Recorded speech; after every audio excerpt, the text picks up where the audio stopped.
G'day folks, I'm Glenn. I'm Carissa. And this is our adventures. Where we're detecting today, it's pretty obvious. There's diggings here and it's well known on a map and everything. But one thing we look for when we're out cruising around and looking for new ground, especially in a known area, the spots that are just off the map. And so I'm standing right in front of this tree. See the type of that gum there? Then if I move around a little bit, you'll see a different gum over here, or grey box, I think that one is.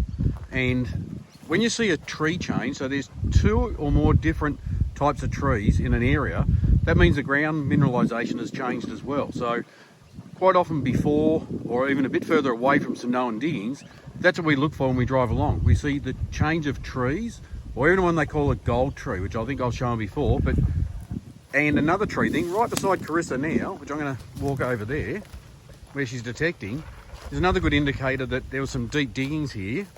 And a tree like this, yeah, she's putting a pick there. She's just seen it too as she's walked up to it. The right one. It's, yeah, that there, it's in another one of our videos as well, where an old camp thing that we found. But you can see in the tree there, they've cut with the axe and it tapers slightly down, and it tapers down into that big hole down there.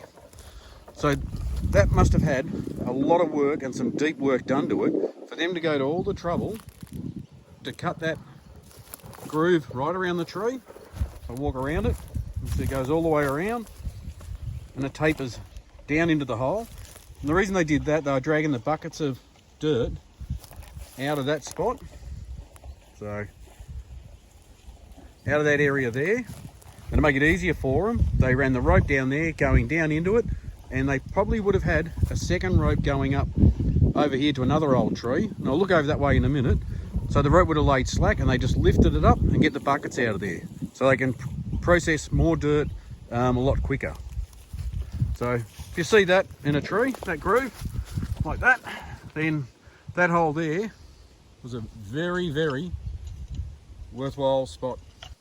Let's give you a bit more of a close-up of that groove, and you can see the top bit here where they've axed and cut it in. Then you see how rounded and smooth this is, all the way around here. That shows how much that rope was sliding up and down as they're bringing those buckets out. So that's a fair bit of wear and tear when you look at that side on. So, yeah. Good to see. That's the horse history stuff I love. Well, here's another one here, only about 20 metres away from the other tree I was showing you. And you can see where they've cut in there, all the way around.